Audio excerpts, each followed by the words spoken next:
O H होता है। क्या होता है? के ओ एच।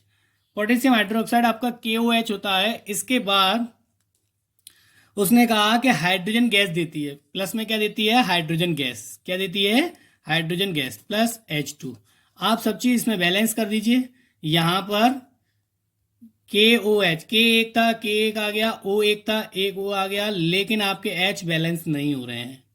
तो एच बैलेंस करने के लिए हम क्या करेंगे? दो लगाएंगे, दो दूनी चार हो गया। यहां पर हम बैलेंस करेंगे तो दो और दो चार हो गए आपके, लेकिन दो ऑक्सीजन भी हो गए, दो चार एच भी हो गए, लेकिन आपका के बैलेंस नहीं है, तो के को हम बैलेंस कर देंगे। ये आपका एक संतुलित रासायनिक समीकरण आ गया। क्या आ गया? संतुलित रासायनिक समीकरण। ये आपको सब चीज, सारे सूत्र अगर याद होंगे तो आप कर सकते हैं। अगर सूत्र नहीं याद करें किसी बच्चे ने तो वो आगे नहीं कर सकता है। अगला देखते हैं, अगला टॉपिक हमारा क्या है। पहले तो इसके सभी के आंसर देख लेते हैं। 4 पॉइंट इसके आंसर के दिए थे, चारों अभी जो हमने सॉल्व करे हैं वो चारों आपको इसमें दिए गए हैं सॉल्व। ठीक। इसके बाद अगला क्वेश्चन हमारा है कि निम्न रासायनिक समीकरणों को संतुलित कीजिए। निम्न रासायनिक समीकरणों को हमें संतुलित करना है। तो निम्न रासायनिक समीकरण हमारा क्या है? पहला ये दिया हुआ है HNO3 प्लस CaOH का होल ट्वाइस एरो CaNO3 का होल ट्वाइस प्लस H2O। इसको संतुलित करना है। तो संतुलित कैसे करते हैं आपको बताइए कि बैलेंस करना है हमें दोनों तरफ। दोनों तरफ परमाणुओं की संख्या समान होनी चाहिए। कैसी होनी चाहिए? समान होनी चाहिए। चलिए देख लेते हैं समान होनी चाहिए। तो आपका पहला दिया हुआ है HNO3 प्लस CaOH का होल ट्वाइस एरो CaNO3 का होल ट्वाइस प्लस H2O। यहां पर बैलेंस करते हैं। ठीक है, यहां पर आपका बैलेंस करने पर आपको दिख रहा होगा कि यहाँ CA1 है, यहाँ पे भी CA1 है, यहाँ पर H आपके दो और एक तीन है, यहाँ पर दो हैं, तो बैलेंस कर देते हैं, चार कर देते हैं। तो दो लगाया तो दो, दो H ये हो गए और दो H ये हो गए, तो टोटल चार हो गए। तो यहाँ पर भी दो लगा देते हैं, दो दूनी चार हो गया। बैलेंस करते हैं O की। तो O कितने हैं? दो तिया छः और दो कितने हो गए? दो तिया छः और दो आठ। तो यहां पर बात करते हैं दो तिया छः और दो आठ। दो तिया छः, दो ओ ये छः ओ ये रहे और दो ओ ये रहे, तो ये भी बैलेंस है ओ भी। इसके बाद सी ए कितना है? सी ए एक है, सी ए एक है। एन कितने हैं? यहाँ पर दो हैं, तो दो एन ये रहे। आपका सब कुछ इसमें बैलेंस है। यही आपका एक संतुलित रासायनिक समीकरण है। इसी प्रकार से आपको सब चीज बैलेंस करनी है। अगला समीकरण दिया हुआ है सेकंड इसके अंदर कि NaOH, तो NaOH है आपके पास प्लस H2SO4 है आपके पास एरो, फिर आपका Na2SO4 है प्लस फिर H2O है। इसको भी बैलेंस कर लेते हैं। यहाँ पर Na आपको दो दिखाई दे रहे हैं, तो दो लगा दीजिए सीधे सीधे पहले।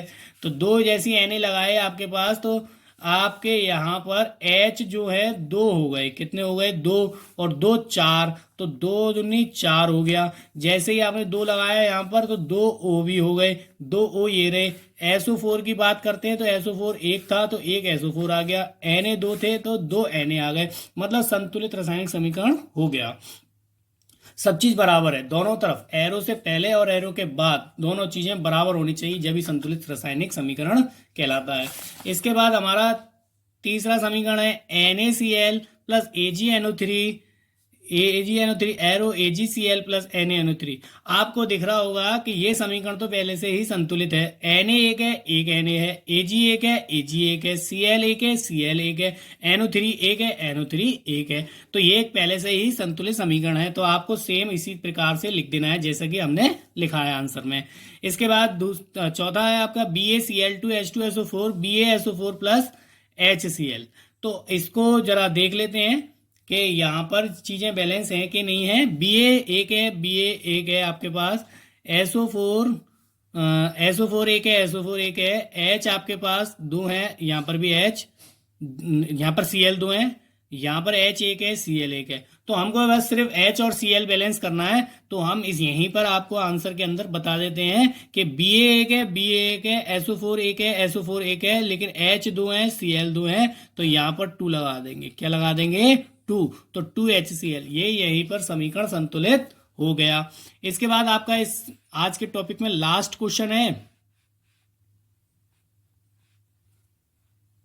कि श्वसन को ऊष्माक्षेपी अभिक्रिया क्यों कहते हैं। तो श्वसन को ऊष्माक्षेपी अभिक्रिया, तो ऊष्माक्षेपी अभिक्रिया मैंने आपको बताई थी कि वह रासायनिक अभिक्रिया जिसमें ऊष्मा उत्पन्न होती है। जब अभिक्रिया के अंदर ऊष्मा निकलती है तो वह क्या कहलाती है, ऊष्माक्षेपी अभिक्रिया कहलाती है। मैंने ये भी बताया था अगर प्लस में अगर कहीं पे ऊष्मा या ऊर्जा दी है तो इसका मतलब वह क्या है, ऊष्माक्षेपी अभिक्रिया है।